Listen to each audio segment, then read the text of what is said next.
गाड़ी हम लोगों की MG हेक्टर है। आते हुए अभी सुबह के लगभग 10:30 होने वाले हैं और मौसम अब पिछले 2-3 दिनों से बिहार में मौसम बिल्कुल बदला सा हुआ है और लगातार बारिश हो रही है। पिछले कुछ दिनों से जो लगातार उमस की स्थिति पैदा हो रही थी, वह उमस अब बिल्कुल समाप्त सा हो गया है। तो अभी MG सर्विस सेंटर से फ़ोन आया था कि सर्विस सेंटर खुला हुआ है, आप यहीं पर आ जाइए। तो पहले मैंने प्लान किया था कि किसी निजी सर्विस सेंटर में इससे जाकर चेंज करा लेंगे। वाइपर की समस्या है क्योंकि इसका रबर कटा हुआ है और बरसात के इस मौसम में ये रबर का कटा रहना सही नहीं रहेगा। पटना से दिल्ली के लिए कई सारी ट्रेनें हैं और इसके अतिरिक्त यहाँ से फ़्लाइट भी उपलब्ध है। आसानी से 1.5 घंटे में पहुँचा जा सकता था, लेकिन बाय रोड जाने का निर्णय इसलिए लिया कि हम लोगों को बहुत कम छुट्टियां मिलती है और घूमने का अवसर तो बिल्कुल ही नहीं के बराबर मिलता है। इसलिए मुझे एक ऐसा लगा कि यह एक मौका है, अवसर है और सारे प्राकृतिक नज़ारों को, जगहों को देखते हुए चलना, उसे अपने मन में बसाना, ये जिन चीज़ों का अवसर शायद बार बार नहीं मिले। ट्रेन में क्या है, आप चढ़े, रात में सो गए, सुबह दिल्ली उतर गए, लेकिन रोड में इस तरह की स्थिति नहीं होती है। आप हर चीज़ों को देखते हुए चलते हैं, जहाँ इच्छा होती है रुक जाते हैं, वहाँ का कुछ लोकल जो फूड आइटम है आप उसे भी खाते हैं। तो एक अलग सा मनोरंजक सफ़र होता है, एक यादगार सफ़र होता है। हाँ, ये है कि हमेशा सेफ ड्राइव करना चाहिए, फास्ट नहीं चलें। जो भी हाईवे या एक्सप्रेसवे पर चलते हैं, वहाँ पर जो डायरेक्शन दिया रहता है, जो गवर्नमेंट का स्पीड लिमिट है, हर किसी को निश्चित रूप से उस स्पीड लिमिट को फॉलो करना चाहिए। ये न सिर्फ व्यक्तिगत सुरक्षा के उद्देश्य से कहा जाता है, बल्कि इसके पीछे ये भी मोटिव होता है कि जो आप अपने भी सुरक्षा का ख्याल रखें, क्योंकि आपके ऊपर आपका पूरा परिवार डिपेंड होता है। आपकी राह आपके परिवार वाले देखते हैं, इसी तरीके से आप दूसरों के भी सुरक्षा का, सेफ्टी का ख्याल रखते हैं। तो मेरे विचार से हर किसी को सेफ्टी का ये जो पॉइंट है, इसे अपने ध्यान में रखना चाहिए।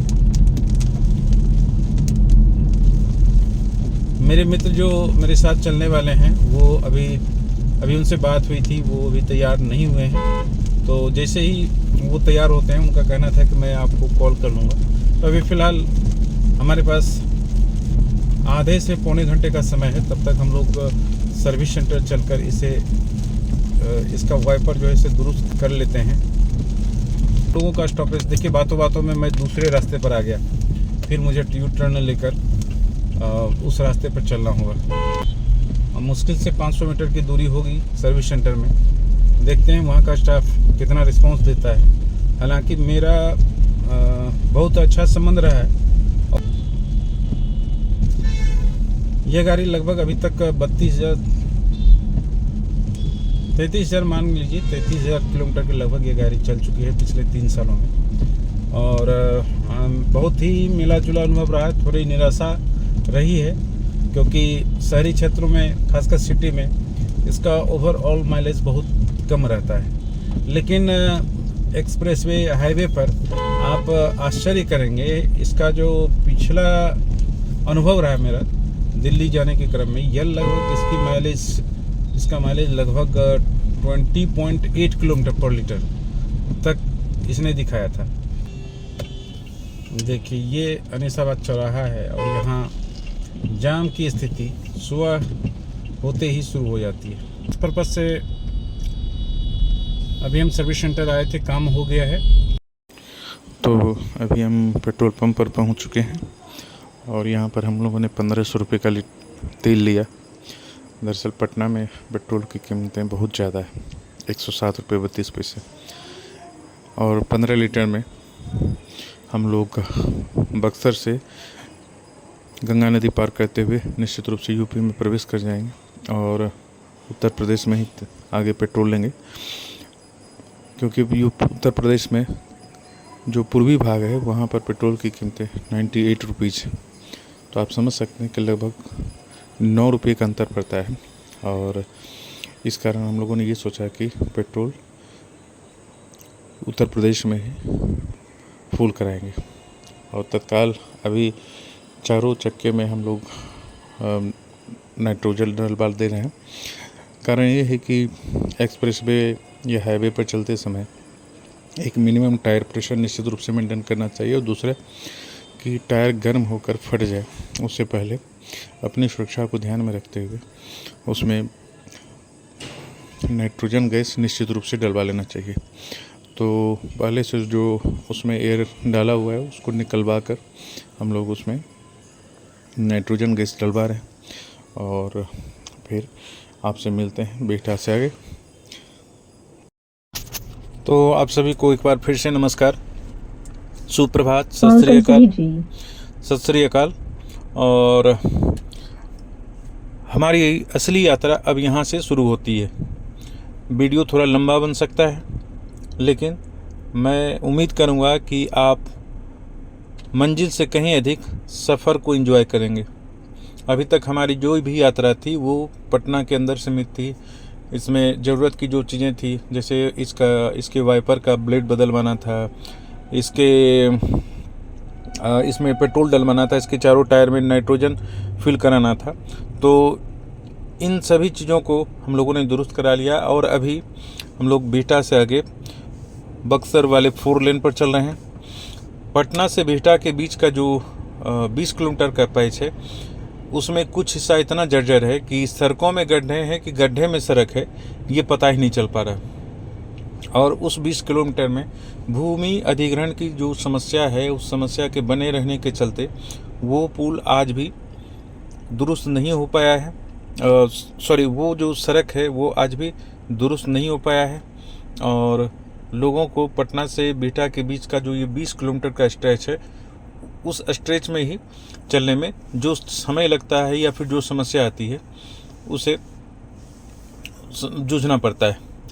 अन्यथा यहाँ से जो आगे एक बार आप बिहटा के बाद 4 लेन पकड़ लें तो फिर आपको बक्सर तक सोचने की ज़रूरत नहीं पड़ती। अभी हम सोन नदी पर नवनिर्मित कोइलवर ब्रिज पर चल रहे हैं और यह पुल भी अभी हाल ही में बन करके तैयार हुआ है। यह पुल अंग्रेज़ों के समय में 1865 में बनाए गए रेल से सड़क पुल के समानांतर बनाया गया है। एक्चुअली में जो रेल से सड़क पुल था उस पर पहले गाड़ियाँ भी चला करती थी और अत्यधिक जाम की समस्या रहती थी। ये जो अब बाएं तरफ देख रहे हैं यही पुल रेल से सड़क पुल है और वर्तमान में इससे वाहनों का परिचालन बंद कर दिया गया है, क्योंकि ये जो 6 लेन का जो पुल बना है अब इसी से वाहन चला करते हैं। उस पुल की क्षमता देखिए कि इसकी उम्र 100 वर्ष निर्धारित की गई थी, लेकिन 158 साल बीतने के बावजूद भी आज भी बिल्कुल उसी दक्षता से यह अपनी सेवा दे रहा है। आश्चर्य तब होता है कि जब आज हम लोग इतने तकनीकी रूप से उन्नत हो चुके हैं, फिर भी हम लोग आज इस तरह के पुल बना रहे हैं या इस तरह के पुल बन रहे हैं कि वह बहुत ही कम समय में टूट जा रहा है, जर्जर हो जा रहा है या गिर जा रहा है। तो कहीं ना कहीं इस पर विचार करने की ज़रूरत है कि आखिर ऐसा हो क्यों रहा है और इसे किस तरीके से बेहतर किया जा सकता है। देखिए, जन्मसिद्ध अधिकार है गलत रास्ते से चलना। राजू जी के साथ मैं प्रेम प्रकाश, आप गहरे मित्र हैं। साथ जैसा कि आपको पहले ही पता है कि हम लोग साथ जा रहे हैं और नई दिल्ली बाई रोड। पिछली बार का एक्सपीरियंस बढ़िया था, हम लोगों को काफ़ी मज़ा आया, खास करके 2 एक्सप्रेसवे जो मिला तो इतना स्मूथ ट्रैफिक था, इतना मज़ा आया कि फिर हम लोगों ने डिसाइड किया कि इस बार हम लोग फिर बाई रोड ही निकले। पूरी रास्ते आप लोगों के साथ हम हम लोग अपना एक्सपीरियंस शेयर करेंगे, रास्तों को दिखाएंगे भी। रास्ते को दिखाएंगे भी। और ये पहला टॉल जो हम लोगों को मिला है सामने है। ऐसा 3 टॉल हम लोगों को और मिलेगा एक्सप्रेसवे में भी। तो नई दिल्ली जाने और नई दिल्ली से वापस लौटने पर जो हम लोगों का एक्सपीरियंस होगा, जो हम लोगों को अच्छा लगेगा, जहाँ हम लोग जाएंगे आपके साथ रहेंगे। अब हम लोग फिर ठीक है, जो यात्रा हम लोगों की रहेगी लंबी है। इसमें बीच में हम लोगों ने डिसाइड किया है कि एक आध जगह रुकना होगा। फिर हम लोग लगातार आप लोगों से जुड़ेंगे और जो कुछ भी दर्शनीय होगा, जो आप लोगों को बताने के लिए लगेगा कि हम लोगों को शेयर करना चाहिए आप लोगों के साथ, हम लोग आएंगे और फिर आपको शेयर करेंगे। पूर्व का प्रदेश, ऐतिहासिक प्रदेश बाबू की कुंवर सिंह का, तब तक हम लोग ये रास्ते में भी लगातार हैं। ये आरा का क्षेत्र है, बाबू कुंवर सिंह का वो प्रदेश है जो जिससे जिनके व्यक्तित्व से आप लोग परिचित होंगे ही। जो भी कंपटीशन की तैयारी कर रहे हैं उनको तो खैर पूरा का पूरा 2 पन्ना आता होगा इनके बारे में, हम लोग भी लिखे हैं। तब तक हम लोग आपको एकदम कंप्लीट रास्ते को दिखाते चलते हैं, फिर जहाँ कुछ बताने की ज़रूरत होगी हम लोग सामने एक खास बात मैं बताना चाहूँगा। भोजपुर, अगर यहाँ का कोई चीज़ फेमस है तो वो भोजपुरी गाने हैं। और एक कमाल की बात है, भोजपुरी गाने की एक कमाल की बात है, यदि इसकी तुलना क्षेत्रीय स्तर पर जो और भी कई राज्यों में गीतें बनते हैं, जैसे पंजाब में लीजिए, पंजाब में जो गाने बने होते हैं, अगर आप उसके फिल्मिंग को देखेंगे तो आप ये पाएंगे कि वहाँ के जो गाने में गायक होते हैं, जो कलाकार होते हैं, वो फरारी और मर्सिडीज से नीचे नहीं उतरते हैं। और जो भोजपुरी के गायक होते हैं वो साला रिक्शा से ऊपर नहीं जाते हैं।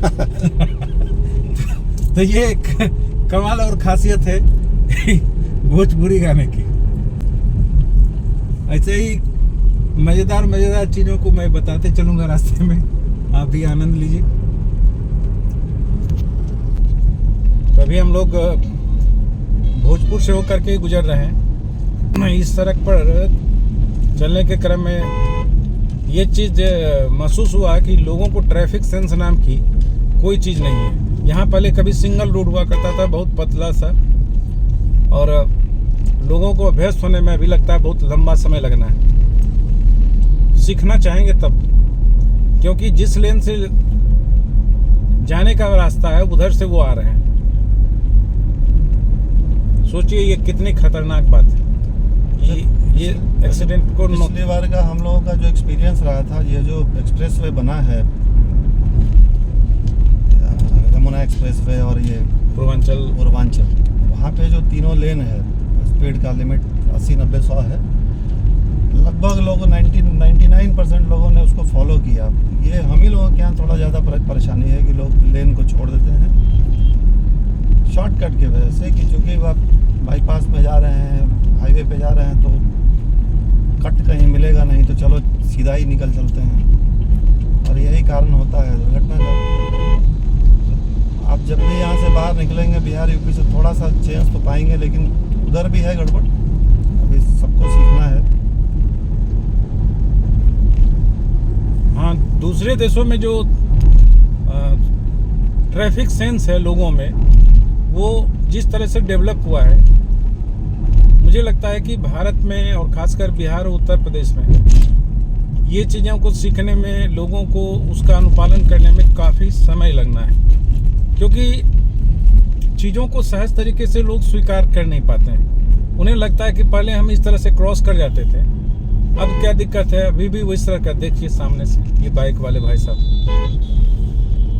उन्हें पता है कि मैं गलत डायरेक्शन से चल रहा हूँ, लेकिन वो चल रहे हैं कि सामने वाला सावधानी बरते। भैया मेरा क्या है, देखिए सामने से ये साइकिल वाले भाई साहब। बक्सर 78 किलोमीटर अभी भी है। बक्सर ने भी भारत की तकदीर बदली थी। अगर आपको याद होगा, भारत के भाग्य में बक्सर का युद्ध एक ऐतिहासिक युद्ध साबित हुआ, जिसने भारत की तकदीर बदल कर रख दी। दरअसल कहा यह जाता है कि प्लासी ने जो निर्णय दिया था, प्लासी का युद्ध 1757 में हुआ था, और प्लासी ने उस युद्ध में जो निर्णय दिया था, बक्सर ने उस निर्णय पर मुहर लगा दिया था। दरअसल बक्सर का युद्ध 2 अक्टूबर 1764 को लड़ा गया था, और इस युद्ध में एक तरफ मिर्का सिंह, शुजा-उद-दौला और शाह आलम की संयुक्त सेना थी, तो दूसरी तरफ हेक्टर मुनरो के नेतृत्व में मुट्ठी भर अंग्रेज़ों की फौज।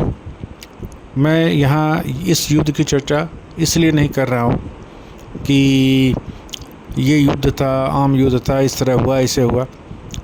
दरअसल इस युद्ध के एक ऐसे पक्ष के बारे में मैं आपको बताने का प्रयास कर रहा हूँ जिसके बारे में आपने आज तक कहीं किसी व्यक्ति या किसी सोर्स के द्वारा नहीं सुना होगा। दरअसल इस युद्ध में एक बहुत ही विशेष घटना यह हुई थी कि जो भारतीय पक्ष थे, उन्होंने भारतीय परंपरा के मुताबिक अंग्रेजी फ़ौज को अपनी वो तमाम गुप्त सूचनाएं पत्राचार के द्वारा साझा कर दिया था, जो कि आमतौर पर कोई भी पक्ष, खासकर ब्रिटिश पक्ष, कभी भी उजागर नहीं करते थे। ब्रिटिश पक्ष अक्सर युद्ध की रणनीतियों को गोपनीय रखा करते थे, जबकि भारतीय पक्ष के द्वारा पत्राचार करते हुए उन्हें यह सूचना दे दी गई कि उनके युद्ध की रणनीति क्या है, वो कहाँ पर ठहरे हुए हैं, उनके पास कितनी सेनाएं हैं, उनके पास हथियार क्या है। और इसका नतीजा ये हुआ कि मुट्ठी भर अंग्रेजी फ़ौजों ने 30,000 से अधिक की भारतीय सेना को परास्त कर दिया, और परास्त होने के साथ ही भारतीय शक्ति पूरी तरह से टूटकर बिखर गई। बंगाल पर अंग्रेज़ों का प्रभुत्व स्थापित हो गया, और इस तरह से यह कहा जाता है कि बक्सर के युद्ध ने प्लासी की विजय पर मुहर लगा दी। तो उसी बक्सर की इस ऐतिहासिक धरती का प्रवेश हो गया एकदम पूरी तरह से धरती की तरफ हम लोग आगे बढ़ रहे हैं। जो शहर है ये आरा जिले में ही है। सड़क के किनारे जो आप रास्ता देख रहे हैं, ये जो पूरा खेत है, हालांकि पूरा मैदानी एरिया है, लेकिन इसकी एक खासियत आपको मैं बताना चाहूँगा कि इसके दोनों तरफ, जब गंगा नदी में बाढ़ का पानी आता है तो उसके दोनों तरफ बाढ़ जैसी स्थिति होती है, और पूरा जो खेत है वो पानी में डूबा रहता है, यहाँ तक कि गांव के गांव पानी में डूब जाया करते हैं। 2016 में ऐसी स्थिति इस क्षेत्र में आई हुई थी, और इसके कारण यहाँ के लाखों लोग काफ़ी बुरी तरह से प्रभावित हुए थे। बिहिया में एक ऐतिहासिक मंदिर भी है, माथिन माई का मंदिर, और उनके बारे में ऐसी मान्यता है कि यहाँ पर एक परंपरा प्राचीन काल से प्रचलित रही थी, जिसमें किसी भी जब लड़की की शादी होती थी, उसकी डोली जब ससुराल के लिए जाती थी, तो उससे पहले यहाँ के जो राजा होते थे उसके दरबार पर, उसके घर पर उसकी डोली जाती थी। और माथिन माई पहली ऐसी महिला थी जिसने इस प्रथा का विरोध किया, और इस विरोध का नतीजा यह हुआ कि ये परंपरा इस क्षेत्र से बिल्कुल ही समाप्त सी हो गई। तो जानी दुश्मन वाला कहानी मंदिर पर, राजा के घर पर, और यहाँ के लोगों ने उनका मंदिर भी बनवाया जो बिहिया स्टेशन से बिल्कुल करीब है। और मंदिर की खासियत ये है कि वहाँ पर हर साल मेले का आयोजन होता है, और क्षेत्रीय स्तर पर काफ़ी ये लोकप्रिय मंदिर है। और एक तरह से समझिए कि हम लोग अब बक्सर पहुंचने वाले हैं।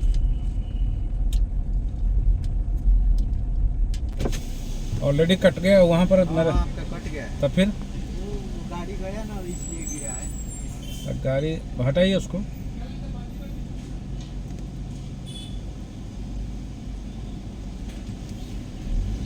अच्छा, ये मैनुअल हटाना पड़ रहा है। फास्टैग गाड़ी में नहीं लगे हुए थे, खड़े थे।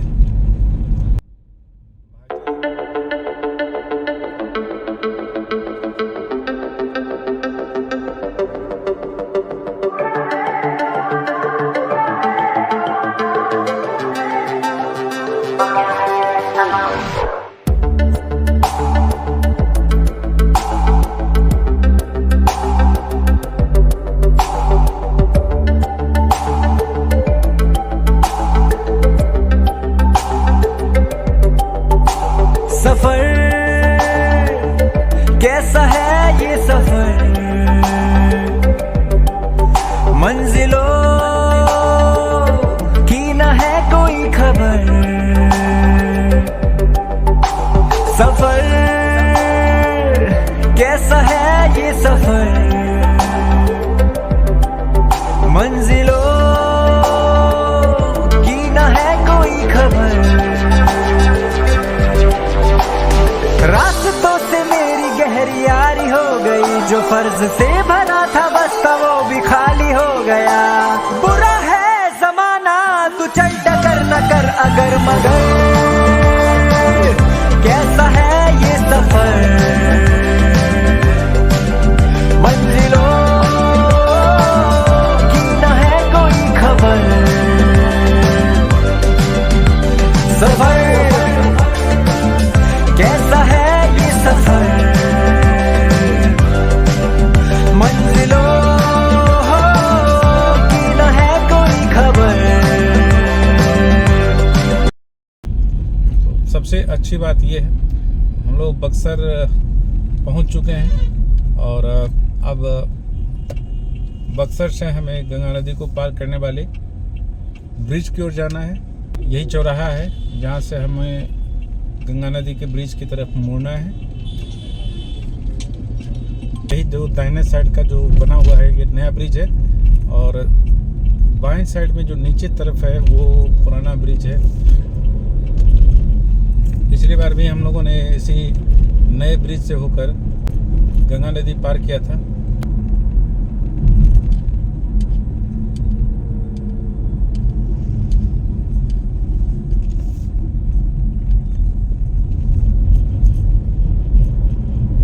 यहाँ पर बिहार की सीमा समाप्त हो रही है, इसलिए चेकिंग की प्रक्रिया यहाँ निरंतर जारी रहती है। बिहार में शराब बैन है, पूरी तरह से बैन है, इसलिए यहाँ का जो प्रशासन है वो लोग अपने स्तर से सभी वाहनों की जांच करते हैं कि कोई अवैध तरीके से शराब लेकर तो राज्य में प्रवेश नहीं कर रहा है।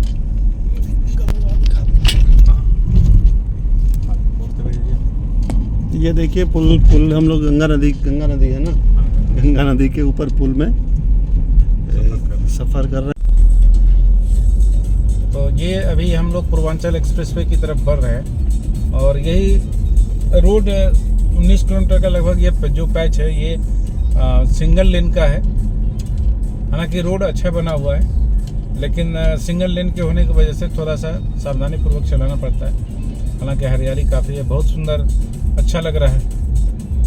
और साथ ही साथ ये भोजपुरी गाने का भी हम लोग आनंद लेते हुए चल रहे हैं। जितनी बारिश बिहार में भी हो रही है उसके बनस्पति इस तरफ तो कुछ भी नहीं दिख रहा है। अभी रास्ते में भी हम लोगों को काफ़ी बारिश मिली, लेकिन इधर धूप भी है और आसमान भी लगभग खुला हुआ है।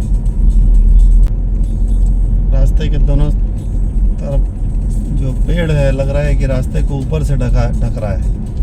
बड़ा खूबसूरत है। सिंगल लेन में भी इतना हम लोगों को मज़ा आ रहा है, आप लोग भी देख पा रहे होंगे एकदम इतनी हरियाली। और जब वो ये ऊपर से पेड़ इस तरह से मानो लगता है कि छतरी की तरह सड़कों का अभिनंदन कर रहा हो। वो अलग रास्ता है, हम लोग इधर से इस पर चढ़ेंगे। ये पूर्वांचल एक्सप्रेसवे का एंट्री पॉइंट और यहीं से हम लोग अब आगे सफ़र करेंगे। कैसा है ये सफर, मंजिलों खबर। पूर्वांचल एक्सप्रेसवे पर आते ही मानो लगता है जैसे कि कार को पंख लग जाते हैं और बिल्कुल ये एक्सप्रेसवे एक रनवे की तरह लगता है। एक कार को उड़ने के लिए जैसे खुला आसमां मिल गया हो। दरअसल जो पीछे हम लोग अभी सड़कों पर चल रहे थे वो सड़कें काफ़ी सकरी थी, सिंगल लेन था। इसके पीछे 4 लेन था। 4 लेन होने के बावजूद भी वहाँ पर ट्रैक्टर चल रहे थे, ऑटो चल रहा था और गलत दिशा से, रॉन्ग डायरेक्शन से कभी साइकिल आ जा रही थी तो कभी कार आ जा रहा था। तो काफ़ी सावधानीपूर्वक चल रहा था, लेकिन चलना पड़ रहा था। लेकिन ये जो एक्सप्रेसवे है यह बिल्कुल, इसमें बिल्कुल रूल और गाइडेंस दिया गया है, जो डायरेक्शन दिया गया है इसको हम लोगों को फॉलो करते हुए चलना है। अन्य गाड़ियाँ भी इसको फॉलो करती है, इसलिए अब आराम से और बेधड़क बिना डर के हम लोग जो लिमिट है उस लिमिट को फॉलो करते हुए चलेंगे। आगे पूर्वांचल एक्सप्रेसवे का एंट्री टोल है। यहाँ पर गाड़ियों का नंबर रजिस्टर्ड किया जाता है और फिर यहाँ से आप आगे बढ़ सकते हैं और जहाँ भी जिस भी रास्ते पर आप एग्जिट पॉइंट पर आप वहाँ से निकलेंगे, आपके द्वारा कुल तय की गई दूरी के हिसाब से प्रति किलोमीटर 2 रुपये की दर से आपका टोल काट लिया जाता है। तो यहाँ पर अभी जो आप सामने टोल देख रहे हैं, यहाँ पर सबसे पहले गाड़ियों का जो नंबर प्लेट है या जो नंबर है वो रजिस्टर किया जाता है और फिर आप जहाँ निकलेंगे वहाँ आपके द्वारा तय की गई दूरी के हिसाब से आपसे टोल ले लिया जाएगा। और सरकार के द्वारा इस तरह की जो इतनी बेहतरीन सुविधा दी गई है और अगर उस सुविधा के बनस्पत लोग आम लोगों से लिए पैसे वसूले भी जाते हैं तो मुझे नहीं लगता है कि इससे कोई समस्या है। निश्चित रूप से अगर सरकार इतना कुछ कर रही है तो हम लोगों को भी इसमें सहयोग करना चाहिए। और इस तरफ जो आप बाएं साइड में अभी देख रहे हैं वहाँ पर सर्विस लेन बना हुआ है और ये सर्विस लेन सिर्फ बाएं तरफ ही नहीं बल्कि सड़क के दाहिने तरफ भी सर्विस लेन बना हुआ है। और सर्विस लेन बने होने का फ़ायदा यह है कि कहीं से भी लोग किसी भी स्थान से सड़कों पर नहीं चढ़ सकते हैं। उनके लिए एक अलग लेन बना हुआ है, जैसे कि ट्रैक्टर से चलना है या मोटरसाइकिल से चलना है तो स्थानीय जो गांव वाले होते हैं उनके चलने के लिए अलग सड़कें बनी हुई है और एक्सप्रेसवे पर सिर्फ और सिर्फ एंट्री उसी स्थानों से हो सकती है जहां पर टोल के द्वारा एग्जिट का रास्ता दिया गया है। बुरा है जमाना तू चल टकर न कर अगर मगर, कैसा है ये सफर मंजिलों की न है कोई खबर। सफर अच्छा हुआ कि हम लोग अपना विंड स्क्रीन का ये रबर उसको ठीक करा लिए।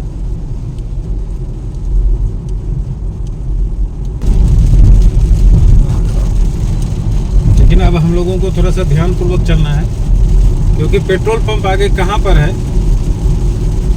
हम लोगों को पेट्रोल डलवा लेना है क्योंकि थोड़ी सी भी चूक फिर समस्या हो जाएगी। अभी हम लोगों के पास 184 किलोमीटर का रेंज गाड़ी दिखा रहा है। इसका मतलब है कि आगे अगले 50 से 80 किलोमीटर के बीच में किसी भी तरीके से पेट्रोल डलवा लेना होगा। तो आखिर पूर्वांचल एक्सप्रेसवे पर लगभग 25 किलोमीटर आगे चलने के बाद हम लोगों को पेट्रोल पंप मिला है इंडियन ऑयल का और लगभग 44 किलोमीटर तेल आया है। तो 44 लीटर किलो नहीं किलो तेल 44 लीटर तेल आया है और यहाँ से हम लोग इसको रीसेट कर रहे हैं ताकि आगे जो चलें इससे हम लोगों का कितना फ्यूल एवरेज प्राप्त हो रहा है ये चीज़ पता चल रहा है। तो अभी जो हम लोगों का रेंज दिखा रहा है वो 821 किलोमीटर दिखा रहा है और कुल जो तेल आया वो लगभग 44.21 लीटर आया है। यानी कि अभी भी गाड़ी में 16 लीटर के करीब तेल था पहले से। और वेलकम साहिब जी। तो आगे चलते हैं। एक्सप्रेसवे पे हम लोग 40 किलोमीटर आगे बढ़ चुके हैं, लेकिन अब इधर देखिए आप लोग, बिल्कुल बारिश का कोई बूंद तक नहीं पड़ा है, एकदम सूखा। जैसे ही हम लोग निकले थे पटना से पूरी तेज़ बारिश हो रही थी, रास्ते में तेज़ बारिश बक्सर तक। अब अभी पूरा सूखा हुआ है, सड़क सूखी हुई, लेकिन कहीं कहीं देख कर लग रहा है कि शायद रात को बारिश हुई होगी। 40-45 किलोमीटर हम लोग आगे आ चुके हैं एक्सप्रेस वे पे। ये देखिए ये कितना गलत लेन में चल रहा है, बीच वाले लेन में चल रहा है, जबकि इसको साइड वाले लेन में चलना था। चलिए, इसको माफ़ किया। A few moments later. तो अभी पूर्वांचल एक्सप्रेस वे पर लगभग कुछ दूरी चलने के बाद एक रास्ते में एक ढाबा मिल गया है। अभी हम लोग यहीं पर रुके हुए हैं और अभी पहले लंच कर लें, क्योंकि सुबह का जो खाना बना हुआ है रखा हुआ है और सही टाइम है कि अभी खा लिया जाए, अन्यथा फिर लखनऊ तक रुकना संभव नहीं है। और ये देखो गाड़ी कितनी खूबसूरत लग रही है, बरसात में गंदी भी हो रही है, खुद धुल भी जा रही है।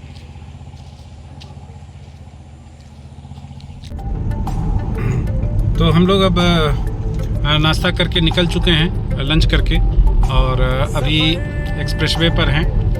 267 किलोमीटर और बचा है। 267 किलोमीटर अभी और बचा है लखनऊ पहुंचने में। और फिलहाल अभी हम 80-85 के लगभग स्पीड पर क्रूज सेट कर दिए हैं और हम लोग क्रूज पर का ही यूज करते हुए पूरा एक्सप्रेस वे कवर करेंगे और जो लेन है उस लेन को फॉलो करेंगे। वो देखिए, जैसे ये आपको दिख रहा होगा, ये दिख रहा है, तो ये स्पष्ट लेन का डायरेक्शन दिया गया है, तो हम उसी डायरेक्शन को फॉलो करते हुए चल रहे हैं। सबसे लेफ्ट वाले में 80 किलोमीटर का स्पीड है, मैक्सिमम स्पीड। बीच वाले में 100 किलोमीटर का लिमिट है और दाहिना सबसे राइट वाला ओवरटेकिंग लेन है। जो दाहिना लेन है उसको ओवरटेकिंग के लिए रखा गया है। बीच वाले लेन में जो भी कार वगैरह चल रही हैं तो उसको बीच वाले लेन में चलना है, और सबसे जो बाएं वाला लेन है उस लेन में ट्रक और बस स्पीड लिमिट 80 और 60 का रखा गया है, वो उस तीसरे लेन में चलेंगे। लेकिन अभी तक जो भी गाड़ियां दिखी है एक्सप्रेसवे पर चलते हुए, शायद ही कोई लेन को फॉलो कर रहा था। एक्सप्रेसवे में हम लोग लगभग 150 किलोमीटर आगे आ चुके हैं। अभी जैसा आप लोग देखिए कि अब लाइट जलने की प्रक्रिया में है। लगता है कि सारा सोलर सिस्टम है, धीरे धीरे जल रहा है सब।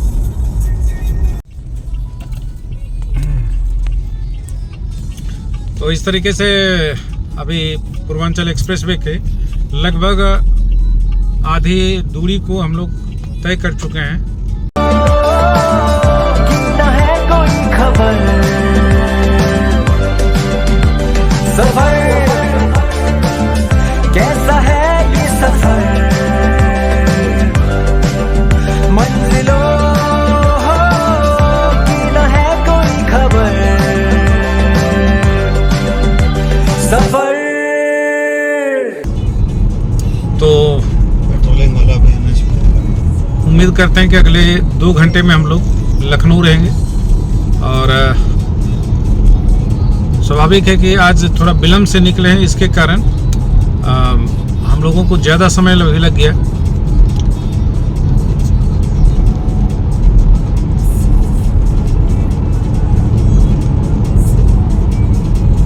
और अभी तो हालांकि कुछ वैसा समय हुआ नहीं है, 5:53-54 हुआ है, लेकिन मौसम इस तरह का है कि इसके चलते लग रहा है कि बिल्कुल 7 बजे का समय हो, क्योंकि दिन के समय भी बिल्कुल अंधेरे जैसी स्थिति बनी हुई थी। और स्वाभाविक है कि अब शाम होने को है, तो इसके कारण अब अंधेरा होना स्वाभाविक है। और अभी भी हम लोग लगभग, जैसा कि आप देख सकते हैं कि लगभग 90-92 किलोमीटर का स्पीड मेंटेन कर रहे हैं और क्रूज पर ड्राइव कर रहे हैं। रोड बिल्कुल खुला हुआ है, किसी तरह की कोई समस्या नहीं है, तो क्रूज पर आसानी से हम लोग कंट्रोल्ड वे में ड्राइव कर रहे हैं। गति सीमा 100 किलोमीटर का है, तो उसको हम लोग मेंटेन कर रहे हैं। 100 से ऊपर नहीं जाना है किसी भी परिस्थिति में, और आराम से चलेंगे, बिल्कुल स्पीड लिमिट को फॉलो करते हुए।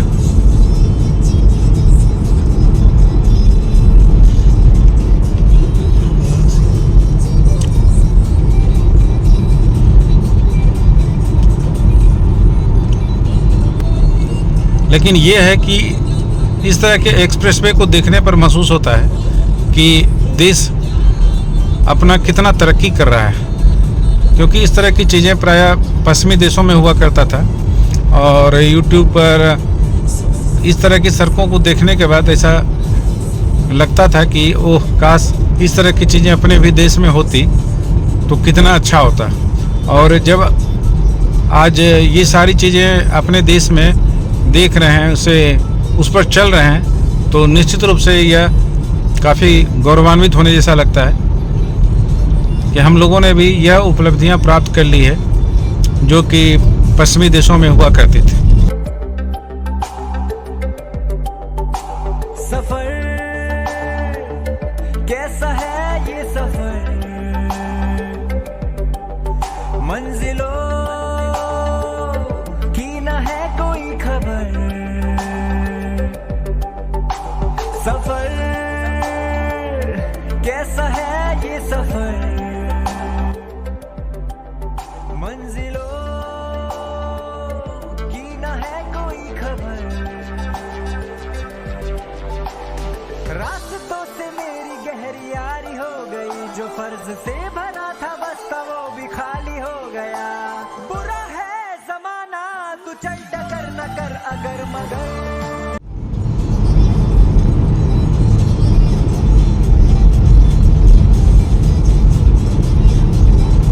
फिर शाम होने को है, लेकिन अभी भी इतनी रोशनी है कि आराम से बाहर का नज़ारा देखा जा सकता है। मंजिलों की न है कोई खबर,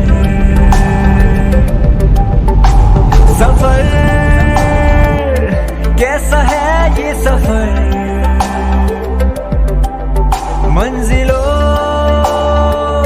की न है कोई खबर। रास्तों से मेरी गहरी। यहाँ पर जनसंख्या घनत्व कम है, स्वाभाविक है, बड़ा क्षेत्र भी है, लेकिन ये जनसंख्या घनत्व कम होने का एक बड़ा फायदा यह है यारी हो गई, जो फर्ज से भरा था बस्ता वो भी खाली हो गया। बुरा है जमाना तू चल टकर न कर अगर मगर। कैसा है ये सफर, मंजिलों की न है कोई खबर। यदि उत्तर प्रदेश की एक बड़ी खूबी के बारे में बात करें तो यहाँ की जनसंख्या लगभग 19 से 20 करोड़ के बीच है, और पर यहाँ का जनघनत्व बहुत ही कम है। और कम जनघनत्व होने के कारण यहाँ पर जब किसी तरह का कोई बड़ा प्रोजेक्ट आता है, जैसे ये इस एक्सप्रेसवे को ही उदाहरण मान लीजिए, तो उत्तर प्रदेश में कुल 4 एक्सप्रेसवे अभी तक बन चुके हैं और 5वां एक्सप्रेस बनने की प्रक्रिया में है। इस तरह के एक्सप्रेसवे को तैयार करने में जो भूमि अधिग्रहण की प्रक्रिया है, उस अधिग्रहण की प्रक्रिया में किसी प्रकार की विशेष समस्या नहीं आती।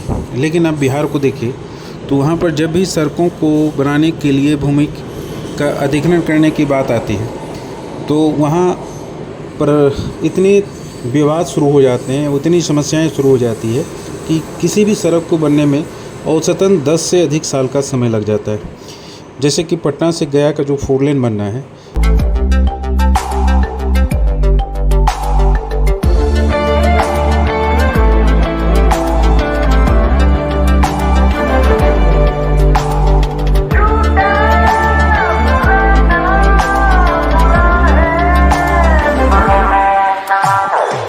पैरों को बांधे बेड़िया, बताए 100 कहानियां। तू रोशनी तू रंग है, तू उड़ रही पतंग है। बना है तू ढाल गजब आसमान है, तू इस जमाने का ऐसी राह से गुजर जी उठे हर घड़ी हर पहर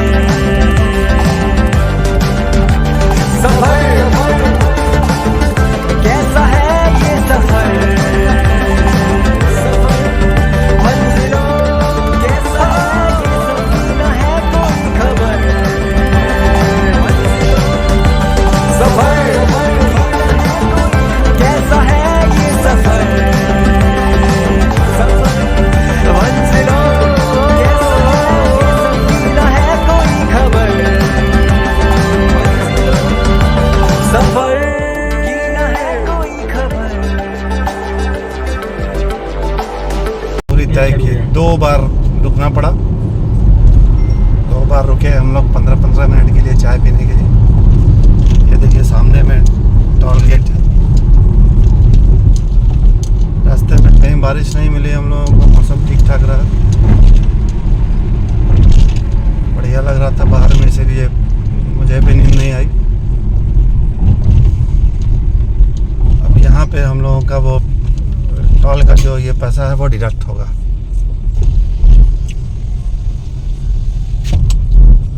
7-8 किलोमीटर बस सड़क है, उसके बाद हम लोग लखनऊ शहर में प्रवेश कर जाएंगे। पूर्वांचल एक्सप्रेसवे का टोल पार करने के बाद हम लोग 2 मिनट के लिए रुके हैं। ये देखिए गाड़ियाँ आ रही है। थोड़ा सीधा खड़ा होने के लिए ज़रूरी था कि हम लोग 1-8 मिनट के लिए रुकते। अब बस मुश्किल से 15 मिनट के अंदर हम लोग लखनऊ शहर में होंगे।